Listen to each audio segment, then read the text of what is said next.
I am calling to order the Orleans Parish School Board Budget and Finance Committee meeting for October 28th, 2025. The time is now 4:10 p.m. May I have a roll call, please? Mr. Parker, Present. Mr. Zervagon, Ms. Spiro, Present. Ms. Griffin, Here.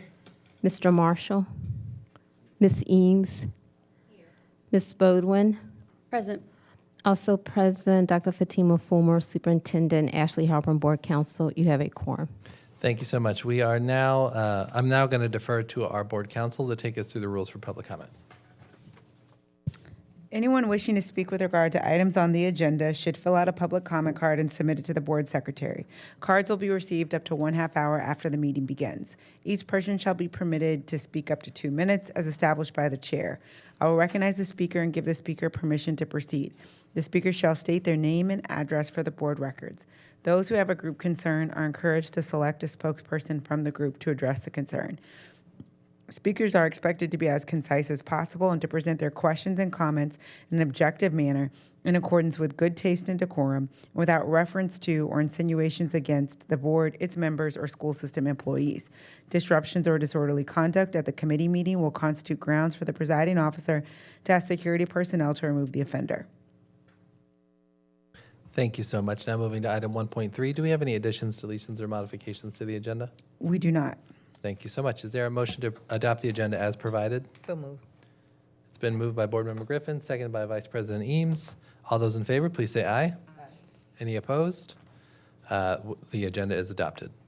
Now moving on to item number 2, the consideration of minutes. I will once again turn it over to our Board Counsel. It is recommended that the committee adopt the minutes of the September 16, 2025 Budget and Finance Committee meeting as provided. May I have a motion to adopt the minutes as presented? Waiving the reading. Sorry, you do this part. You go ahead. I'm happy to defer to you, Mr. Parker. All right, it's been moved by Board Member Griffin, seconded by Vice President Eames. All those in favor, please say aye. Aye. Aye. Any opposed? The minutes are adopted. Now moving on to item 3.1, the moment you've all been waiting for. We're kicking off our finance meeting, and I will yield to Ms. Naisha Veal for our finance update. Ms. Veal, your microphone's off. Yeah, I see that now. Good afternoon, everyone. Thank you, Board Member Parker. First, before we get into our finance updates, I do want to give a shout out to our finance team yesterday. They did a phenomenal first time with their financial workshop called Financial Stewardship in Action. We've seen a couple of the board members, so thank you, Board Member Griffin and Board Member Marshall, for coming through. As we get into our updates for the month, we have school system updates. I do want to speak to this a little bit because there's the whole budget planning thing going on in the city of New Orleans right now. I know that leaves the community kind of in uproar on like, well, what's going on with the children's money? We're going to talk about that a little bit today. We do want to talk about the Leah Chase School. You all gave us some marching orders during the last month's committee meeting that we want to kind of give some progress updates to. And we also want to speak to our audit 2025 corrective action. As we talk about the school system updates, I want to speak to it from a state of NOLA Public Schools financial structure. So as we get into our charter school updates, there's a couple meetings that we had with our charter school finance leaders on October 16th. And we kind of went over where we saw the estimates of the enrollment as of October 1st from our enrollment team in the DLFA. So we were able to update those numbers. We did not update the revenue side of that yet because of the fact that we are still in unaudited revenues for FY25. We just started to begin compiling data. It's going to be tested. Things could change, but one of the things we wanted to do for our schools was to give them some kind of solace in where we are as a system in 25-26, but give them a 2-year projection to say how we looking ahead in 26-27 with all of these different variables that's out there. So I want to start getting into our gross revenue summary for unaudited local revenue for FY25. The total gross revenues that we collected is a little over $244.2 million, and that's in the property tax. That equated to about a 95% collection rate from where we were in 2024, around a 92%, 93% collection rate. So we did see some increases, and we also saw some increases in sales tax. Last year, or in 2024, we collected about $176.2 million in sales tax. What you see for 2025 unaudited is $182.7 million. So increase of about $6 million. This is all good, right? We see the grand total of local revenues at almost $427 million. Actually, we were super conservative, so to hear that we have some favorable numbers is really good. But then there's this thing called fees, right? So we have the assessor's fee at a little, I would say a little over 5.1 million, and we had our collection fees between sales tax and property taxes with about 7 million. So that brought us up to our fee total of 12.5 million between the assessor and the city collection fees.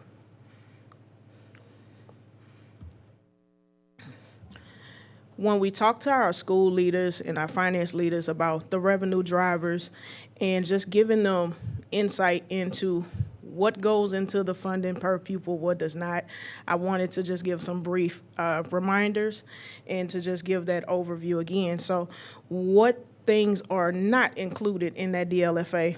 We talked about the fees that's associated with local revenues. Any capital revenues, that's its own program. We'll kind of get into a little bit of that later. System-wide needs program, you've talked about that a little earlier. It's its own separate program. Legacy costs, there are 6 forms of legacy costs.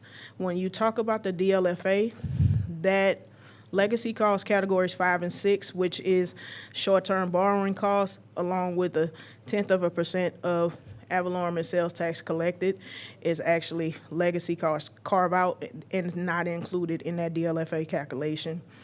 And then finally, students that are enrolled in a new Type 2 school that reside in Orleans Parish, their funds per pupil is actually excluded from the DLFA. So when we get into that summary of revenue costs, we have 6 categories. Legacy costs 1 through 4, according to the legislation with system-wide needs, say that we deposit $120 per pupil, less of the legacy cost categories 1 through 4, unaudited right now. We have about $230,000 to $50,000. As you can see, where we are with the workers' comp, the legal claims, employers' health care for pre-Katrina plans, and that supplement for those people alike.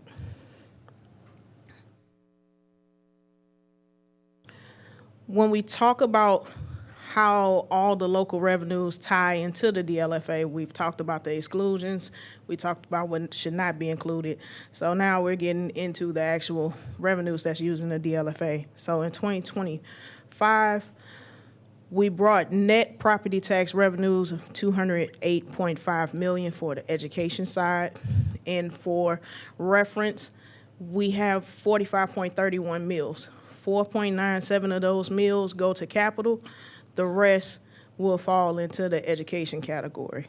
So this is what the remainder of the 45.31 mills reference to 208.5 million. With sales tax, we have a carve out for sales tax where 0.1% of the sales tax go to capital. The remaining goes to education. And then we have that carve out of $120 per pupil. So when we look at our sales tax revenues, net of the fees, $159.8 million. We did bring in some 16-section land with a hunting lease this year, so that made our total local revenue for education that we brought in for 2025 unaudited at $368.4 million. All sounds good. Then we start talking about what we paid out to schools during 24-25 school year. So this is where the DLFA payments come into play. We had the carve-out funds taken out of 5 and 6, and so now we're saying that the net local revenue eligible for education is $366.5 million, and now we're looking at what we paid schools over the year. So between Direct Run and OPSB Network, we paid a little over $5.3 million. With types 1, 3, 3B schools, these are all our charter schools, $333.3 million. Now, included in that local revenue is the 6 months of the Dolores T. Arthur revenues as well, because we still paid them from July through December. So please keep that in mind as we talk through this. With local revenue for type 2s, $15.4 million, and we paid the Office of OJJ a little over $100,000. So when you subtract what we've paid to schools from that $366 million that we brought in for education, we have an excess revenue or deferred revenue number of about $12.3 million estimated. Is that final? Not necessarily, because we're still under audit review. We can still have confirmations come back and the numbers could change a little bit, but it should not be wide swings. We will pay out that deferred revenue once the final counts for October 1st, 25 and February 1st, 2026 comes out. This is how we have it in our policy currently. So this is why deferred revenue payouts wouldn't happen until closer to May or June, depending on the timing of the state.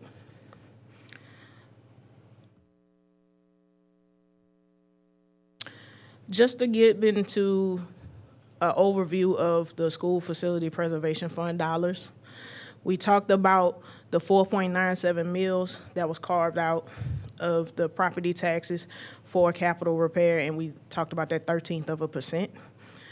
Between the two, taking out the collection fees, we brought in about $40.9 million with capital revenues. Now, one thing that is excluded from this payment before we go into preserving our buildings with the remaining revenues, we must pay private facilities or debt service payments. That totaled about $3.6 million during 2025. So when you look at net capital revenues that we had to do our projects in our school facility buildings, that was about $37.2 million. Same thing with system-wide needs, $120 per pupil. We did that on an average of 10-1-2-1 counts last year, and that totaled to 42,324 students. That is applicable to this calculation. So $5,078,880. We subtract our legacy costs 1 through 4. So the total deposit that we have thus far unaudited is $4.7 million that's going into system-wide needs. I do want to pause for any questions thus far about 2025 before we kind of think a little proactive. Board Member Barrow, please. I just wanted to check what the status, our audit status is, because I know that we had the extended audit, and I feel like that messed up my timeline for what's going on. Yeah, the extended audit is done. So with that one being done, we're now moving into 2025. We're testing, doing all the things now, so we can hopefully get that one done by December of 2025. December 31st, actually. I don't know if this is the appropriate time to ask this, but I know that the city owes us money that we should get, that we didn't get, that the mayor decided she wasn't giving us. I know they're in a $160 million deficit right now as well. But with that deficit, our money should be sitting aside somewhere. We were getting into that now. But you said I got to make you happy today. So one of the first things I did was I reached out to the city and asked the questions like, will this delay our payments? Will we see any setbacks? What does this look like for us if you might have to go get a RAN? And the answers that we received is actually unconstitutional and against the law to try to withhold. Yeah. So we should see everything as normal. we Okay, should- but what about the other money that we were supposed to get, but she held, the settlement, yeah, No. that she held back?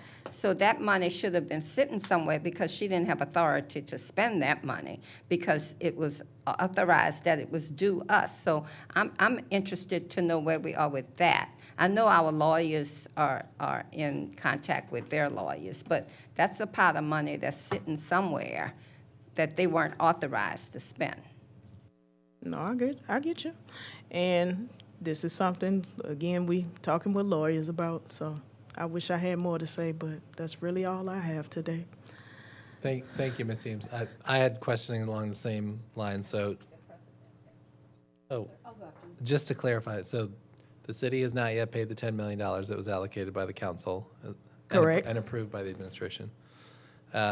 Do we know, has the administration actually stopped collecting the fees as was legislated by the council? Yes, they did. They have, so they have Yes. followed through with that. Great. And can you just state again for the record how much was collected in fees? Between sales tax collection and the property tax collections for the city, it was a little over $7 million. The assessor's fee was 5.1. So over $12 million. Yeah, 12.5 in total. 12.5 was taken to collect taxes. Yes. I would imagine that far exceeds the actual cost of doing that service. So thank you for that, Ms. Eames. President Boatman, go ahead. The general fund budget for the Department of Parks and Parkways last year was $11 million. So they could have funded an entire other department on the amount of money that they kept from us last On year. the backs of children. That's right. One more question for you, Ms. Veal. So for the projections for next year, how confident are we that these numbers are accurate? Can you talk about the engagement that you've done with schools to make sure that they're in the loop and that we all feel comfortable moving forward with the numbers that we have and we aren't going to be in a similar situation as we were last year? Great segue into the next set of slides. So, as we talk about property taxes for 2026, we received our preliminary tax rolls data from the assessor's office. So right now, you're kind of in that board of review phase where people may be contesting the values. One thing that struck out to me was when we looked at the net assessments for 2025's final roll, it was a little at 5.645 billion. If you look at this slide now, preliminary is at 5.606 billion. So we've dropped about 39-ish million there. There was some big swings in real estate. We have been trying to get in contact with the assessor to set up a meeting to discuss like what some of the swings, but one of the things that I explained to school leaders in this property tax estimated view is that, to me, this is the highest I see it going. Now, based on the appeals, the net assessments could be lower. So I want to keep that in mind because we're moving into some years where we have a lot of contingencies going on at this point. We have the injunction of the fees. I think that's through December of 26. But we're in a land where the city is trying to get their budget together, so we don't know what we don't know yet, right? When we talk about the 2026 revenue considerations, I wanted to take time to break out how we're looking at the property tax estimates based on that estimated 2026 letter. So if you look at the numbers, we have the preliminary values at 5.606. A taxable measurement or 1 mil is represented by 1/10% or $1,000. Either way you divide that, you'll get the 5.6 million mills times NOLA PS's millage of 45.31. So what we could receive in property taxes would be about 254 million. And we pay 2% to the assessor. As you can see right now, there's no city collection fees in this calculation. So if you base the 95% collection rate that we had last year subtracting that assessor's fee, we could bring in an estimated $241 million in property in FY '26. Now, this is where the game of contingency begins, because property taxes is your more stable revenue. So with sales tax, if that's the most regressive one and the most volatile, sales tax would have to be constant for schools to see growth in that per pupil in '26, '27. So what we're seeing with the downward trend, it's almost like saying you would need a Super Bowl again. You would need more activity. You would need more tourism to be heightened in order for us to keep this trend going.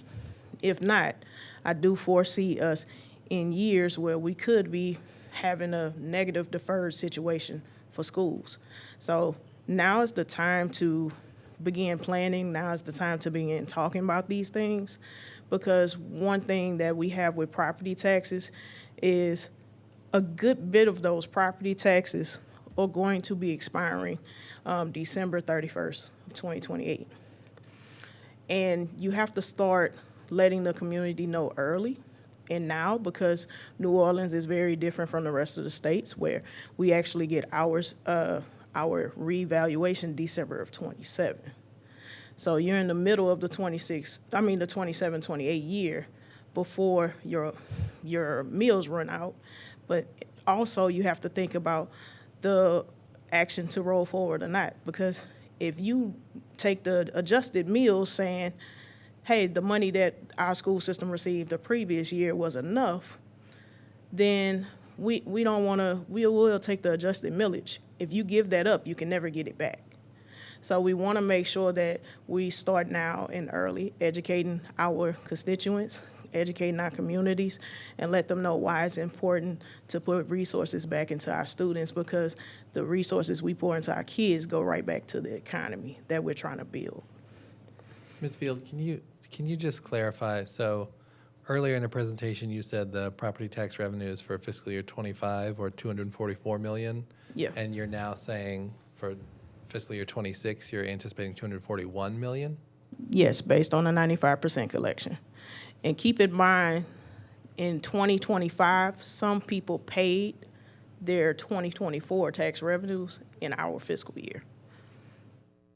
So what that means is about $8-9 million of that 244 actually came from 2024 tax collections. Got it. So conceivably, given what you said, we would have expected $232 million in revenue. We Fiscal year received, 2025. so if I would have added that $9 million back to 2024, Yeah. we probably would have shown $245 million collected in 2024, but we did not, because the taxpayers did not pay at that time. Yeah. So, but the key takeaway here for me is that we're expecting property tax revenue to decrease from last year to this year. And it sounds like that may be because of a reclassification of $40 million worth of property. Is that right? Yes. So we do have some inquiries out there to the assessor to try to get on his calendar and just try to get some understanding and where we go. Very appreciative to get on that calendar. Thank you. So back to our 2-year comparison, we wanted to just give an overview of what we've been showing our schools. Again, there's a lot of contingencies because you have the sales tax and the property tax collection fees removed in these calculations.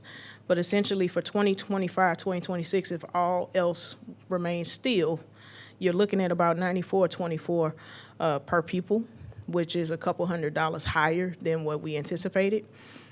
This is just the revenue side of this only, so we don't know what our 2-1 counts will be for our students. So this could swing based on those student specifics, but I do want to keep in mind the revenues are the revenues. So we ended the year at $507 million, but when you equate that to current day, that's about $94.24 a student. 26, 27. We're looking at a very flat analysis based on what we're seeing with our trends right now. And so we're thinking that 26, 27, if all else remain constant, again, you're looking at $94.50 $69. During that school year, you may see the injunction lift and we have to pay fees again. That will all put you in a deferred revenue situation. So this is kind of why we're doing some of these policy talks, because we want to be able to prepare schools, but we want to be able to be a little more protective of the district resources as well. Because if we foresee it now, we need to find ways to stabilize our schools early.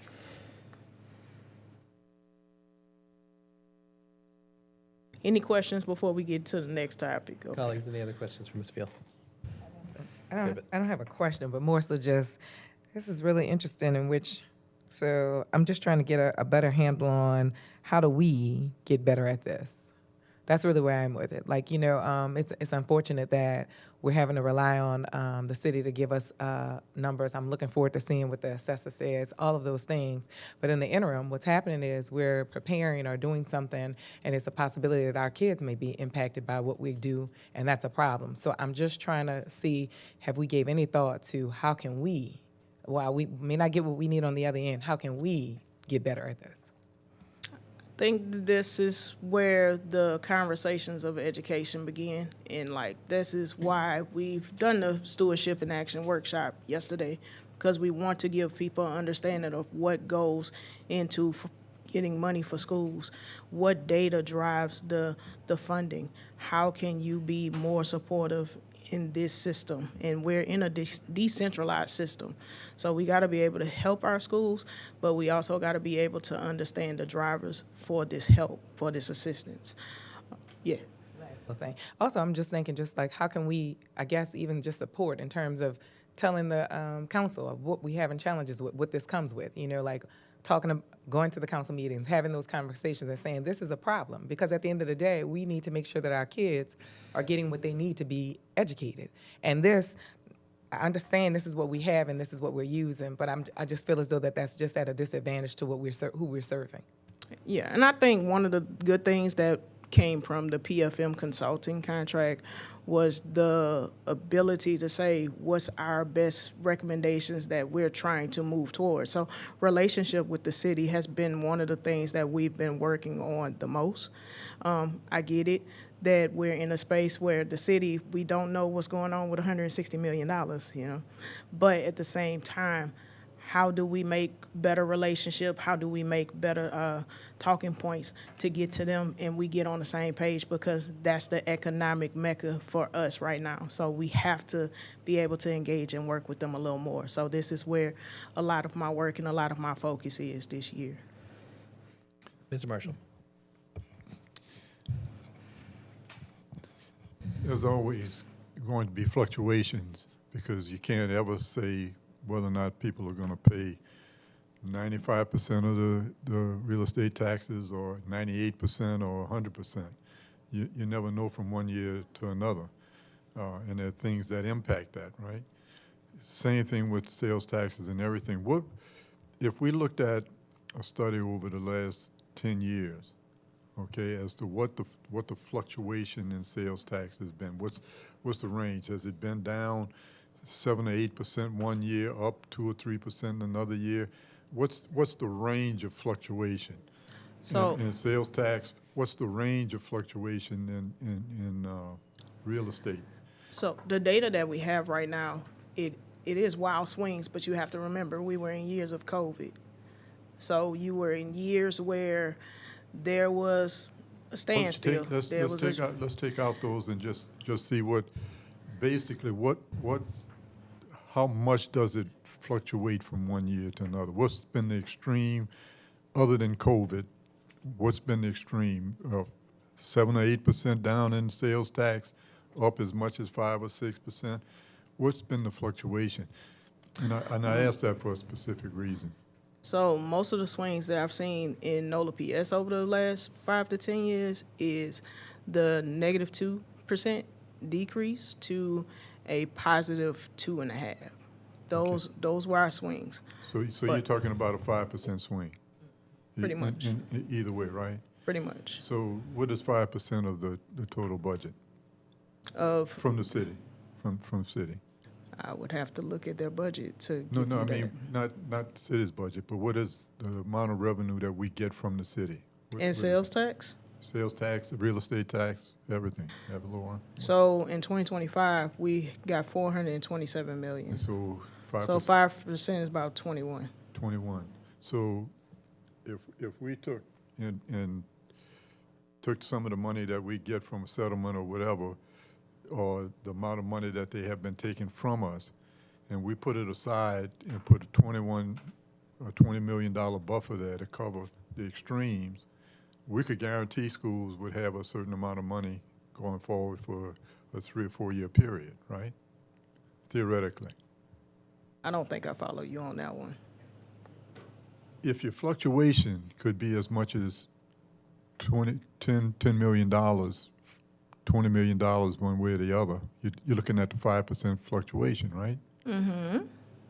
What is that 5% of the budget? I mean, it's 5%. If it's $20 million. I get that, but we still have a funding formula that we follow. So I don't think I want to change a law to set payments at this time to predict for what we don't know yet. But at the same time, like, we do have to work with what we have to say, how do we prevent the thing from happening?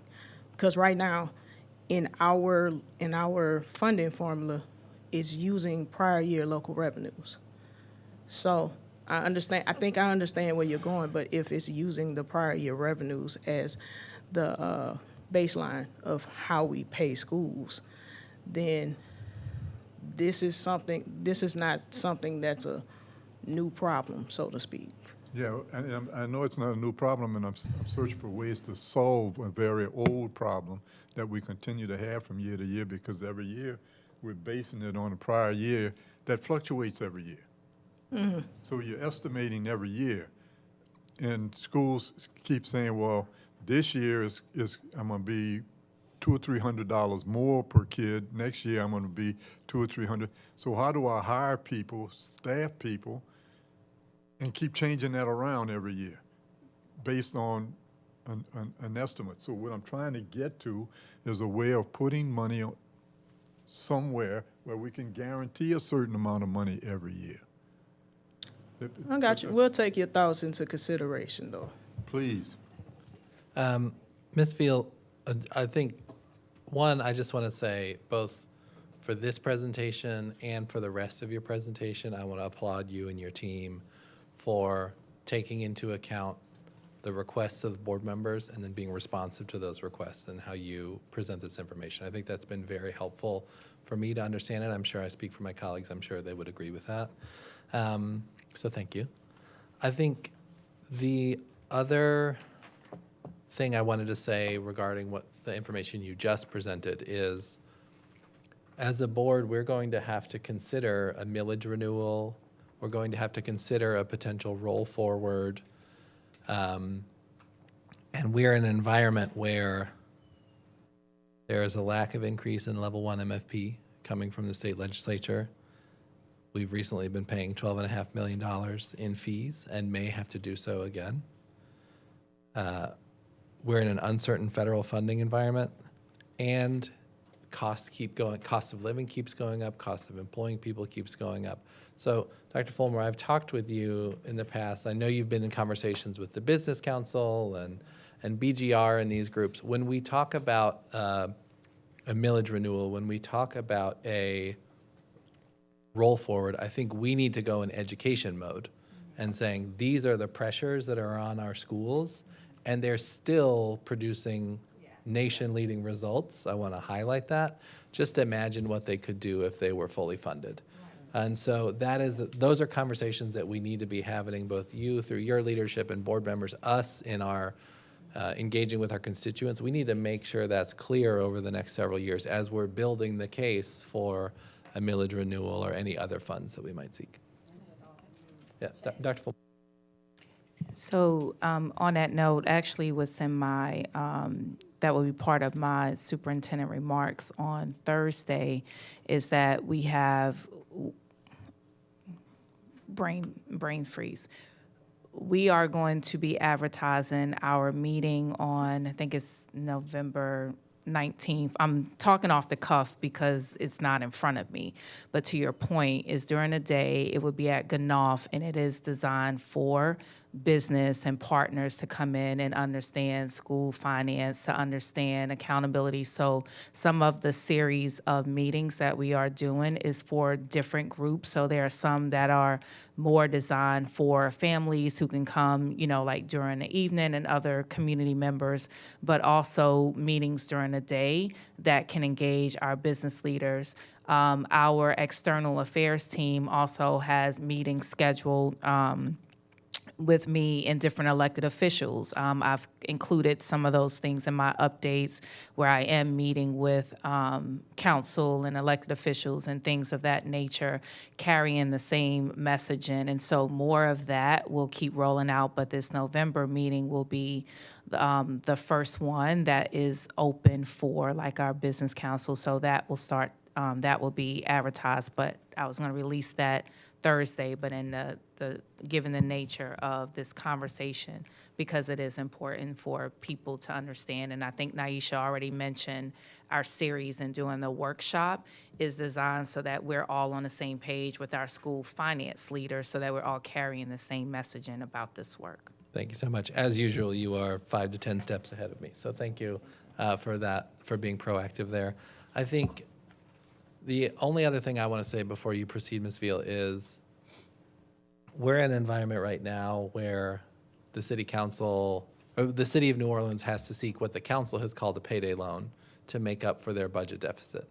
And I want to applaud previous administrations and previous boards, because when we had our financial projection error, we were in a comfortable enough financial position that we could respond to that without seeking those drastic measures. And so I do want to highlight the competent stewardship of this organization over the past however many years, so that we could respond to issues like that. Now, we're going to have to build it back up because of where we are now, but that is something that I don't want to lose sight of. The competent stewardship of this board and this district is something that should be celebrated. And Dr. Fulmer has one more comment, and then back to you, One Ms. last Veal. comment. To that note, just so the board knows how deeply we think about this far in advance, as soon as it was announced at the city level that they had a $160 million deficit, the first thing I did with our team is say, what does that mean for the money that we expect every month from the city for our schools? And we went through a series of if-then statements. If their money, the money from the city, doesn't come timely, what are we prepared to roll to our schools? Because it's non-negotiable for our schools not to get their money for our kids as scheduled. What is our credit borrowing capacity? What is our RAM? We went through every aspect of that as soon as it was announced that they were in a deficit, so that I would understand if we have to double what we pay from the school system side to close in a gap of what the city may not be able to run. We immediately started requesting information, drafted a letter so that we can send, so that we have clarity on whether or not we can expect any delays, any interruptions, because while the city may have some delays, our schools can't be delayed, and we would have to figure out where the money is going to come from. So we immediately started going through all of our financial resources to make sure we were in good position to close any gaps that we would have to for our schools. And that's not, you know, nobody said figure that out. This is us doing the work and trying to be better stewards of our resources and putting our schools and their needs first. All right, on to Leah Chase School. So you gave us a charge last month to start looking at sustainability testing, and we had a group meeting as the executive leadership team and planning. What does this school, what do we want it to be? What should it look like? How should it feel? How many kids are we looking for? What kind of funding do we have? And we just started laying the base foundation of the groundwork in our analysis.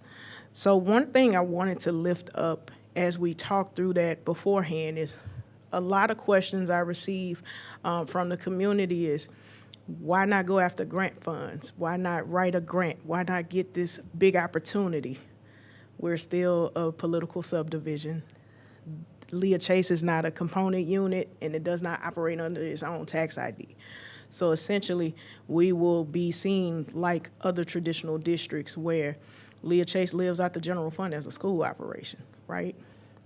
And so with Orleans Parish, when you look at our last audit, we had over $700 million worth of revenues. It's hard to get funds when it looks like you have $700 million that you're bringing in annually on paper.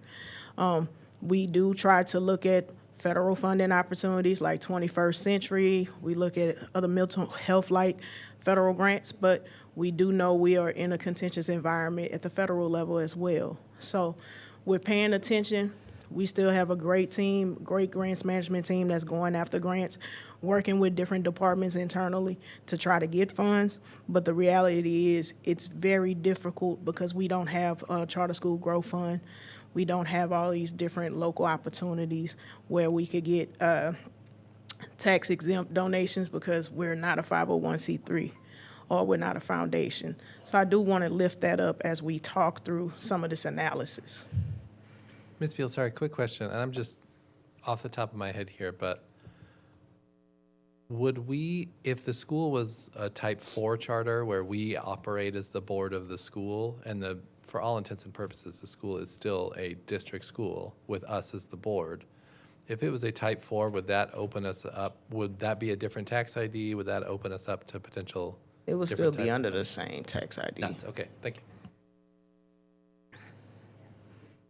Would the Chase Foundation be able to receive grants in that way and pass it along? If they would like to do so.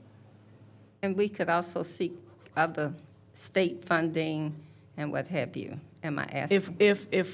If as a district we qualify for other state funds, like I think a question was asked about high cost services earlier, we can still do things like that because that's a state grant. As a district, we are allowed to apply for different competitive things, but if it's based from a state or federal funding source, we're going after them, but we have to be mindful of the nature we're in with our funding. You said make you happy, so yeah, we could talk. All right. So looking at our Leah Chase School operations, we wanted to plan through 2027, 2028. Since our first year in operations, we had the target enrollment of 300 the first year. The actual enrollment we had at its highest official count was, I believe, 297. Now, between that 297 that we had at our last official count and what happened over the summer, we lost about 95 kids. So this is what built our student retention rate base point of 68%. So if you see that stagnant throughout the other years, I want to be mindful that this is not what I'm saying is going to happen. We're just basing it off the first year trend. And we're also looking at the base per student. So last year's base per student was 91.28 per pupil across the board. I looked at the earlier presentation, we got 94.24 and 94.50. We left that constant in 27, 28 because we do not know what we do not know at this time. Inclusive of grant revenues, you're looking at a slow growth of 4.5 to 6.3 million over time. And this is based on adding that grade in. We added 6th grade this year. Next year, you're planning to add 7th grade. 27, 28, you're planning on adding 8th grade. Now, at the time of the presentation being put together, we had 343 kids enrolled.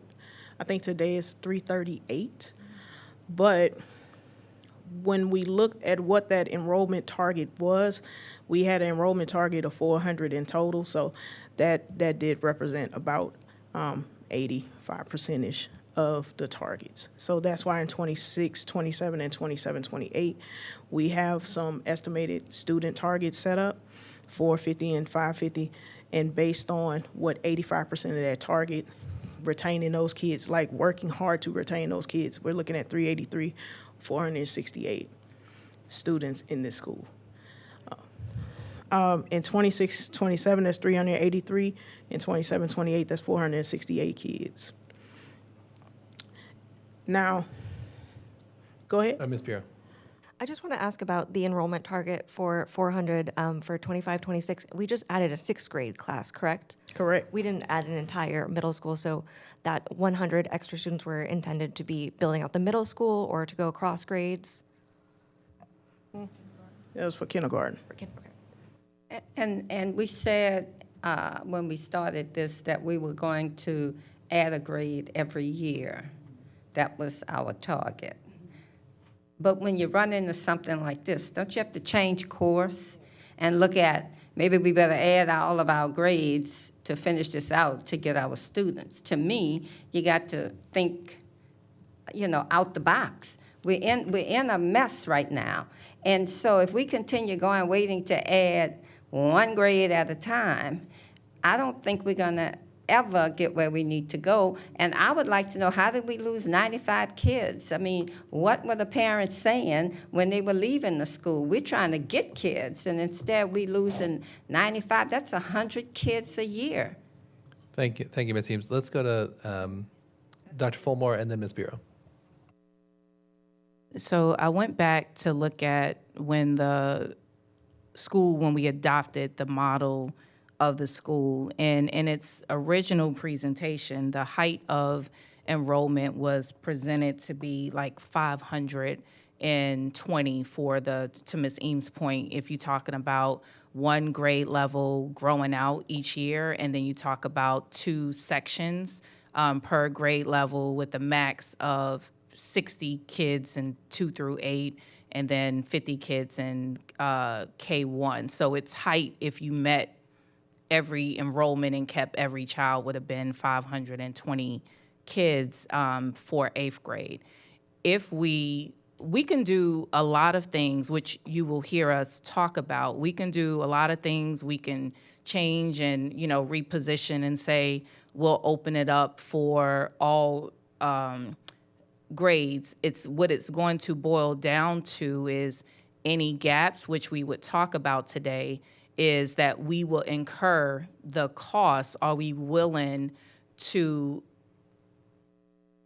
pay for what it's going to take to close the gap of enrollment? And this is one of the things that Naisha is going to present today.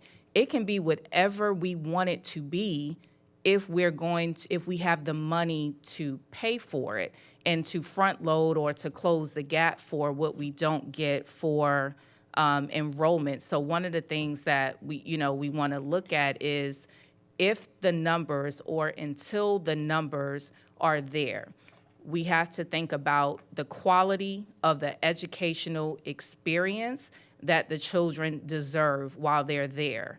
And so we even went through and looked at other single site staffing.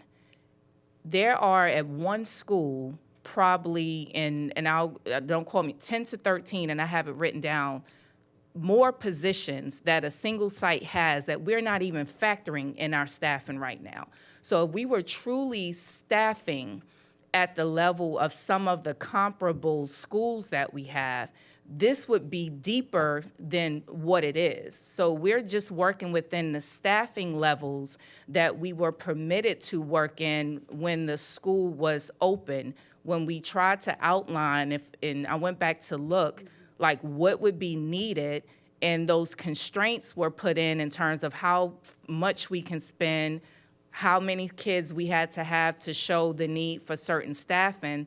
So those constraints are there, so we can build it out. But I think what we want to be able to show for the board today is what costs can we absorb, to do that until the enrollment gets to, like if we open up other grades, next year, and if we don't reach 500 or whatever, and it's only 400. So are we going to financially close in the gap to be able to deliver on the programming? Because the kids, the kids are there and they want sports, the families, they want activities, they want all these things. And we have the same type of attrition and mobility that we see across the majority of our open enrollment schools when it comes to movement that happens over the summer. And so those are some of the things that we kind of want to share with the board so that you can see the full picture of all the moving parts and what we have to be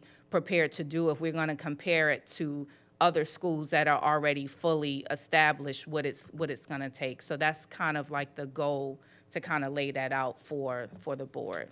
Thank you, Dr. Fulmore. Board Member Beer, if you don't mind, I just want to say something very quick because I have to leave to do some family responsibilities. But Dr. Fulmore, I just want to echo what I said at the last meeting. To me, it seems right now that the Leah Chase School is not substantially different from a lot of the other schools that we have in our portfolio of schools.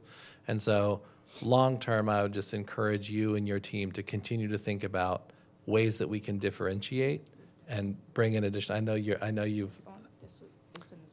I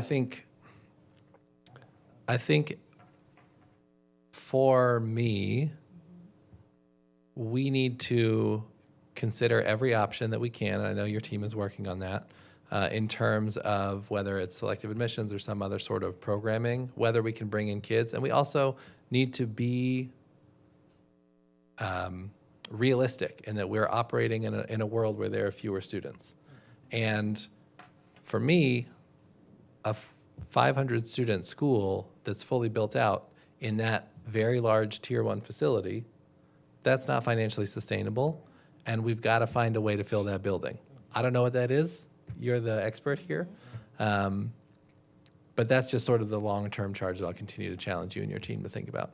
And I'll turn it over to Board Member Biro, and let Board Member Biro go first. I've been very patient. I had a question. I was curious what the difference in the advertising campaigns for the initial year within budget and scope were for the initial year versus this year. And I know it's hard to say that off the cuff, so if somebody could give us that information later. Okay. Yeah, we can send that out. I just want to say, I noticed in its inception year, I would be driving around town, I would see billboards, I would even see yard signs, and this year I have not seen any advertising for Leah Chase. Okay, and for me, I want to address the parents who asked for a district school. We heard a lot when I was campaigning, especially. Oh, we want a district school. We need our schools back. Okay, we've given you a school. We asked you to put your kids in, enroll your kids in the school. You haven't even given us a chance to build the school out because we cannot operate in a deficit and at the sacrifice of everything else we have to do for education. Nobody is going to fight for Leah Chase more than me. It was like I felt personal with this. I came from a traditional school district, which was here, for 33 years. I couldn't understand not being able to run one school. I couldn't. I've had conversations with Dr. Fulmore until I made her sick, I'm sure. I've had conversations with others. But I am fighting with every breath that I have to keep this school afloat. But parents, we need you to think this is important to our city, that we have at least one district school. So we need your kids enrolled. We can't afford to lose 95 kids a year. And I'm gonna ask administration, I wanna know where those kids went and why they left the building. And I am not gonna stop fighting for this. But I cannot fight us digging a deeper hole every single year because we don't have warm bodies sitting in that school. And I did like the comments made by our board member Parker concerning being more innovative and looking at a way to sustain this building. Dr. Fulmore. So what you all will see on the next slide, again, we have outlined costs that it will take to do all of the creative things that we are thinking about. And so what we will bring to the board is how we go about paying for the things that we've creatively thinking about and anything that comes out of engagement from families beyond that. So the next slide outlines programming costs that we anticipate incurring to build out some things and to do some different things. Those things are outlined. And we also know that if the enrollment is not there, what the numbers are showing, what the difference will be that we would have to find the money to be able to do, to be able to deliver on specialty programming and all of these different things. So those numbers are there just to give an idea of how we go in the deficit if enrollment is not simultaneously moving. Also, previously we've tapped into our reserves to pull out. The board has restricted the ability to do that, and then furthermore, the reserves are not there to be able to tap in, to do that. So one of the things we have to look at, which is also out for board consideration when we get to that point, is what other programs do we want to cut out, or what other staffing decisions that may need to be made to create reoccurring funds to cover the school. And I'm happy to bring the board anything that may relate to any RIFs, programming changes, anything of that nature, to make sure that we can establish reoccurring funds to cover building out programming, paying the things that need to be paid. But I just wanted to call to the board's attention that on the slide are what we are projecting that it would cost to build out specialty program. We're not at a loss of ideas, is what we're saying. We have some ideas, but we kind of want what the board is willing to allow us to do to make those things happen, if that makes sense. We have quite an agenda ahead of us, and it's 5 o'clock. So I'm gonna, Mr. Marshall, do you have a question? Yes, or I just comment? have one comment to make. Quickly, You know, please. what we're seeing here, Dr. Fulmore, and I know your intentions are, for the children and the programs and everything, but as a board member, I'm gonna need specific information. I mean, I can't look at this and say, well, yeah, I think we ought to write a check for $1.5 million and give you everything that you need, when I don't know what it's gonna be spent on, right? I need to know. I need an itemized statement of how the money is going to be spent. What are we going to be buying with that $1.5 million? Let's let Ms. Veal move forward then, and maybe she can start explaining some of that. Thank you. Okay, well, we already talked about the cost of the programming, so I'm just going to move on and go into our Audit 2025 update. So we had the corrective action. Yes, what you got? Ms. Griffin?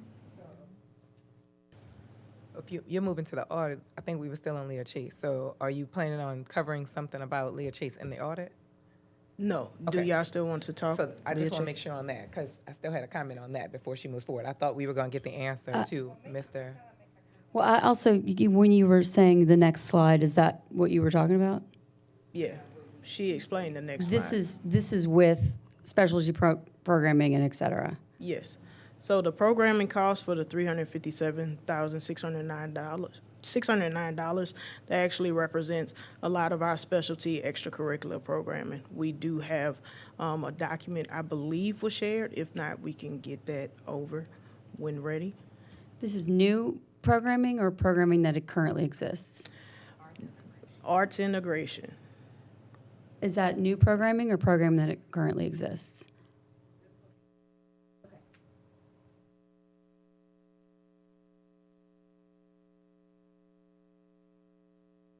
So this would be new programming, Board Member Baldwin.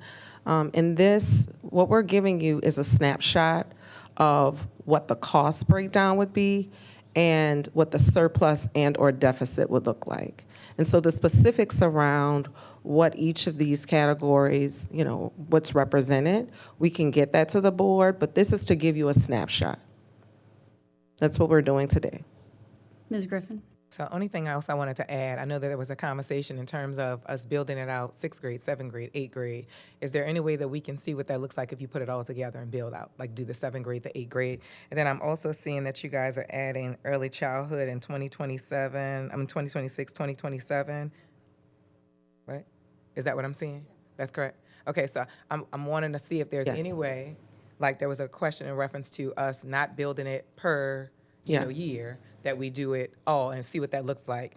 And to Mr. Nolan's point, Mr. Marshall's point, I appreciate the snapshot, but I'm definitely going to need a little bit more details in reference to this, especially to be able to speak to it. We're talking about a deficit for the next 4 years, and I just don't think that I would, while I want all kids to thrive, I don't think that I would allow a deficit to go on this long. So I need to hear and understand more what you're planning on doing in terms of pulling this out. Yes, and we understand how the board is digesting this, but again, we were asked last month to come with what our projections were, and this is what we're presenting today. In terms of the detail, we have that and we can present that. Great. But this was a snapshot so that you all could see what the projections would look like. Thank you, I appreciate it. These are projections without any change to the current situation or with change? Because it looks like you're adding programming, so this is projections with some changes to the current operations, but not all the different possibilities of changes to current operations, right? Yeah, we don't have an arts integration model. Right now, we don't. Arts So we're integration increasing model the does budget. not. So you're Exactly. recommending increasing the budget to make it, I guess, more appealing to parents, is what I'm hearing. And not even making a recommendation, but offering to you all, if you all decide that you want an arts integration model, this is what it would cost. No, I think that I get that, but there was without any discussion of like what this extra 357,000 was. It's hard to understand what this snapshot is really showing us, and it seems to be one option. Correct. An option that we haven't really discussed, and I don't know what the other ones are. So I guess now that we've seen that this is what a projection of an option can look like, I think we might, as a board, like to see more, like and with a description of what the increased costs are. Because right now you have arts integration for last school year, which we didn't have last school year. So it's a little confusing.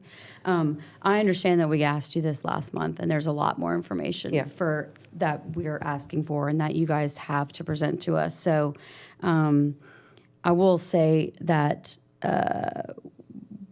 probably there's not much more we can say on this particular slide, and given the time, we should move on. But I think we as a board are interested in some more information from you so that we can help.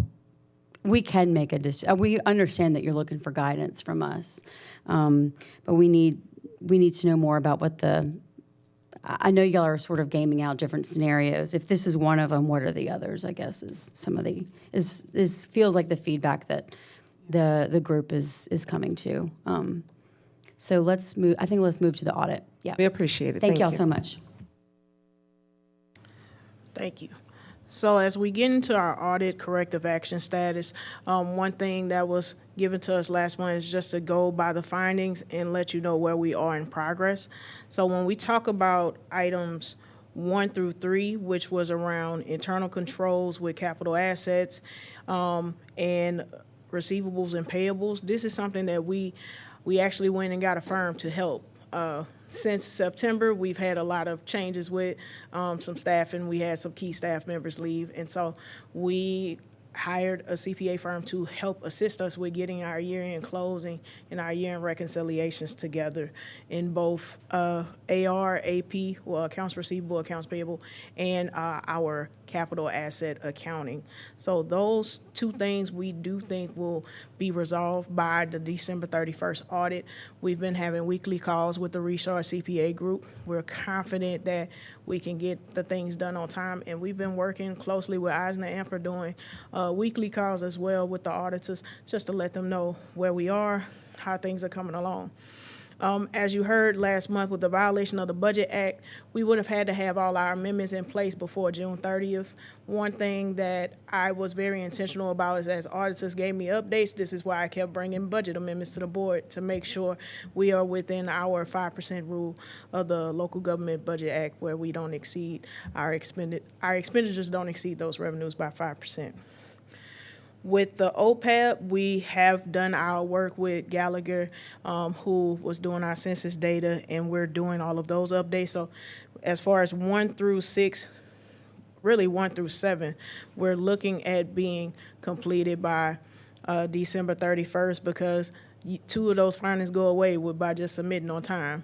And then you still have the preparation of the CFA, which is the schedule of federal expenditures. So we are working, we're actively doing the work, and we just wanted to let you know who would be responsible, how is this progress status going, and how this is a new format of how we'll be trying to get you to understand where we are in that particular time. Yes. Any questions on the audit, Ms. Griffin?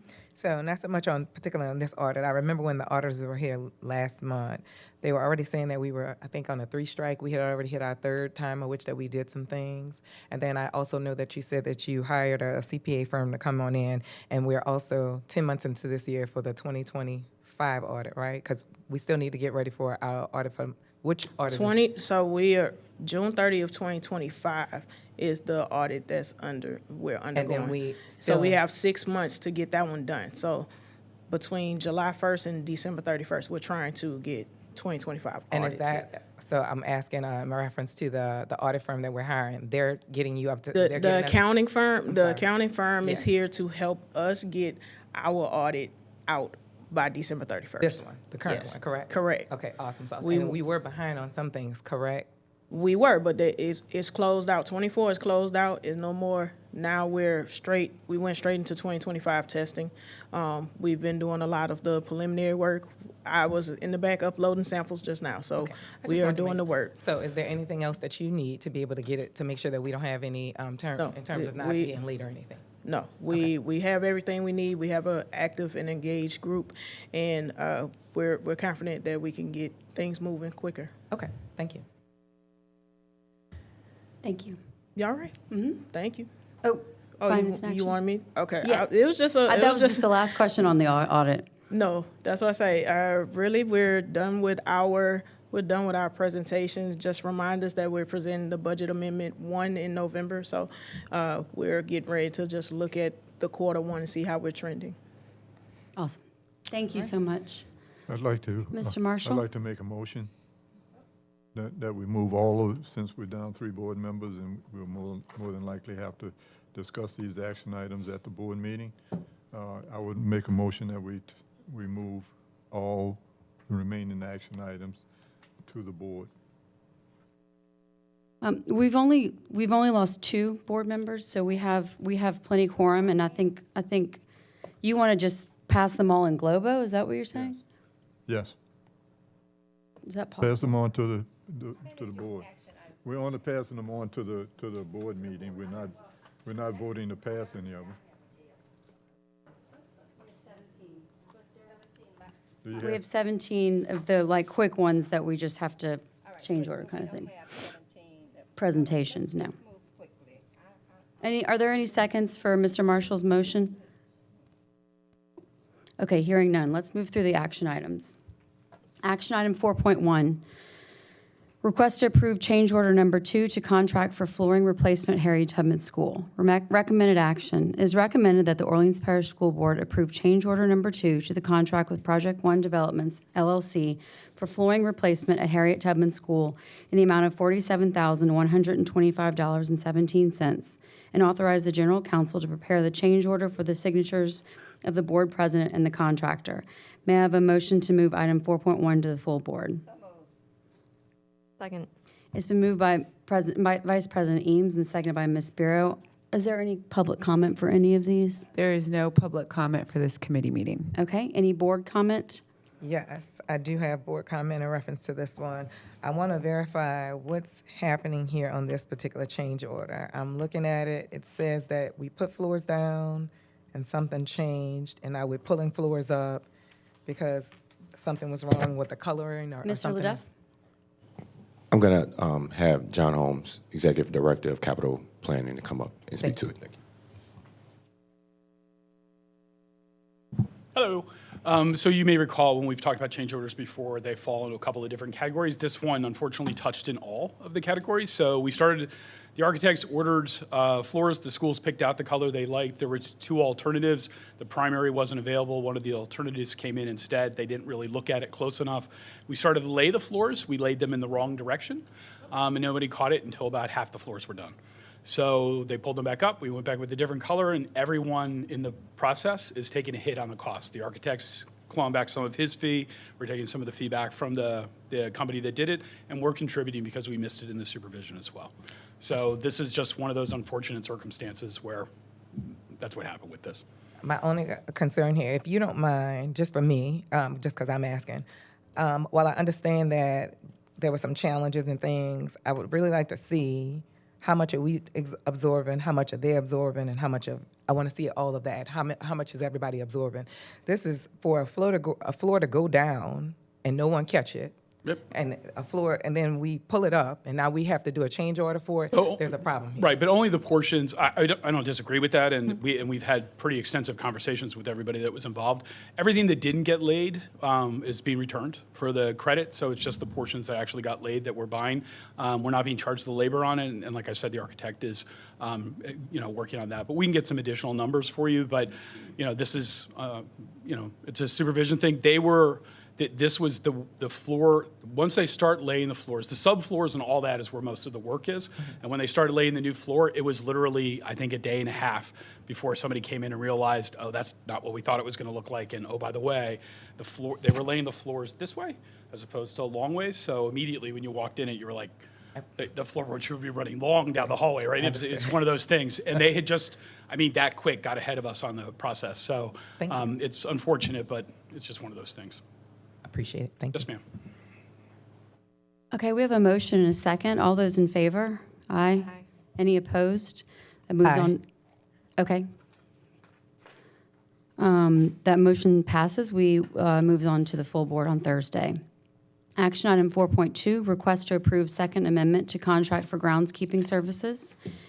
Recommended action is recommended that the Orleans Parish School Board approve the Second Amendment to the contract with Garden Doctors LLC for groundskeeping services for an additional 6 properties in an amount not to exceed $44,223.12, and authorize General Counsel to prepare an amendment for the signatures of the Board, President, and the contractor. May I have a motion to move item 4.2 to the full Board? So moved. It's been moved by Ms. Bureau and second by Vice President Eames. Any board comment? We have a motion and a second. All those in favor? Aye. Any opposed? 4.2 moves on to the full board. Action item 4.3, request to accept grant for SCA Title II Equitable Services for teachers of students in non-public schools. It is recommended that the Orleans Parish School Board approve the acceptance of the SCA Title II Equitable Services funds in the total aggregate amount not to exceed $200,457, which includes 10% administrative costs for the 2-year period July 1st, 2025 through June 30th, 2027. The allocations will be utilized for teachers, administrators, students, and parents of non-public schools to receive educational services and professional developments via consultants. May I have a motion to move item 4.3 to the full board? It's been moved by Vice President Eames, seconded by Ms. Bureau. Any board comment? There's a motion and a second. All those in favor? Aye. Any opposed? 4.3 moves on to the full board. Action item 4.4, request for proposal number 26-0023, occupational therapy services. It is recommended that the Orleans Parish School Board accept the proposals meeting the specifications, terms, and conditions for occupational therapy services from Tracy Baudouin in the amount of $90,000, Ergotech in the amount of $155,000, and Kim for Kids in the amount of $150,000, for a total cost not to exceed $395,000 for a period of 1 year, with an option to renew 2 additional 1-year periods, and authorize the General Counsel to prepare contracts for signatures of the Board President and the contractors. May I have a motion to move item 4.4 to the full board? Second. It's been moved by Vice President Eames and seconded by President Baudouin. Is there any board comment? There's a motion and a second. All those in favor? Aye. Yes. Ms. Griffin? Yes. I don't know if Naisha Naisha, if you can answer this. I wanted to know the DBA participation. It says it was waived. Can you tell me why was it waived for this project? That's what it says on there. Just for me and the public. Yeah, this is something I will have to get to you. Okay. So, yeah. Thank you. Any additional board comment? Okay. We have a motion and a second. All those in favor? Aye. Any opposed? Aye. Okay, that motion fails. So it does not move on to the full board. We'll have it on the November agenda. Oh, it's 3-1. Oh, it's of the people voting, sorry. Okay, thank you. That motion does pass. So item 4.4 does move on to the board, to the full board on Thursday. Just for clarity, although there are 4 board members present, you need a simple majority to move it to the full board. So Thank you. Today, at this moment, that's 3 affirmative votes. Okay, thank you. Apologies. Action item 4.5, request to approve revolving loan fund for Livingston campus. It is recommended that the Orleans Parish School Board approve the school facilities preservation revolving loan fund agreement between OPSB and Collegiate Academies for improvements to Dr. Milton Becknell School for a chiller replacement in the amount of $1,048,142.40. May I have a motion to move item 4.4 to the board? So moved. Second. It's been moved by Ms. Griffin, seconded by Ms. Bureau. Are there any board comments? We have a motion and a second. All those in favor? Aye. Any opposed? Item 4.5 moves on to the full board for consideration. Item 4.6, request to approve the Second Amendment to the contract for environmental consulting services. It is recommended that the Orleans Parish School Board approve the Second Amendment to the contract for environmental consulting services with Terracon and Materials Management Group in a total amount not to exceed $1 million for each for a period of 1 year, and authorizes General Counsel to prepare an amendment to the signatures of the Board President and the contractor. May I have a motion to move item 4.6 to the full board?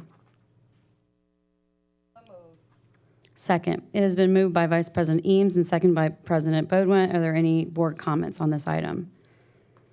We have a motion and a second. All those in favor? Any opposed? Item 4.6 moves on to the full board. Action item 4.7, request to approve First Amendment to the contract for early childhood enrollment information campaign services.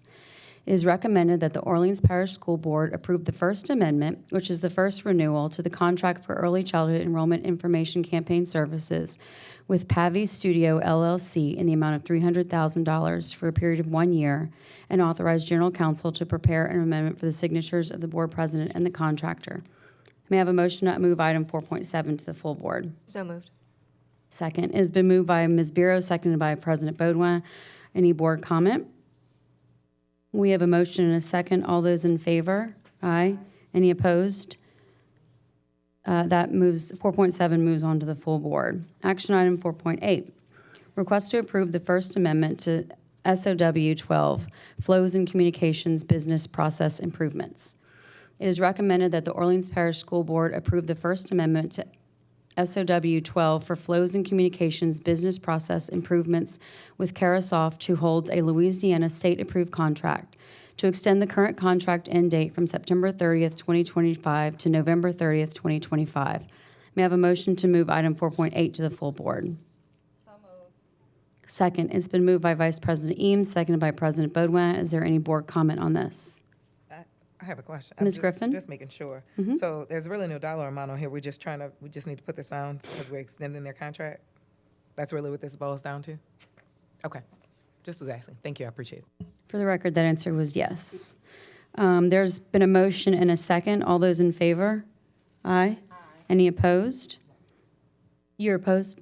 Oh, gotcha. All in favor? Okay, so that motion carries at a vote of 4-0. Action item 4.8 moves to the full board. Action item 4.9, request to approve the First Amendment to the Shared Services Agreement for Child Find Services. It is recommended that the Orleans Parish School Board approve the First Amendment to the Shared Service Agreement with Travis Hill NOLA DBA Travis Hill School for Child Find Services for the term of September 1st, 2025 to August 31st, 2026 at an amount not to exceed $50,000. May I have a motion to move item 4.9 to the full board? It's been moved by Ms. Griffin, seconded by Ms. Bureau. Any board comment? There's a motion and a second. All those in favor? Aye. Any opposed? Item 4.9 moves on to the full board. Action item 4.10, request to approve Title IV grant for equitable services for eligible students and teachers of non-public schools. It is recommended that the Orleans Parish School Board approve the acceptance of SCA Title IV equitable services funds in the total aggregate amount not to exceed $47,267, which includes a 10% administrative costs for the 2-year period, July 1st, 2025 through June 30, 2027. The allocations will be utilized for teachers, administrators, students, and parents of non-public schools to receive educational services and professional developments via consultants from July 1st, 2025 through June 30th, 2027. May I have a motion to move item 4.10 to the full board? So moved. It's been moved by me, President Beaudoin, seconded by Vice President Eames. Is there any board comment? We have a motion and a second. All those in favor? Aye. Any opposed? Action item 4.10 moves on to the full board. Action item 4.11, request to approve the Fourth Amendment to the contract for third-party contractors to provide Title IV services for teachers and students in non-public schools. It is recommended that the Orleans Parish School Board approve the Fourth Amendment to the contract for third-party contractors to provide Title IV services for teachers and students in non-public schools for the 2024-2025 and 2025-2026 fiscal years with Catapult Learning, $1,215,539.29.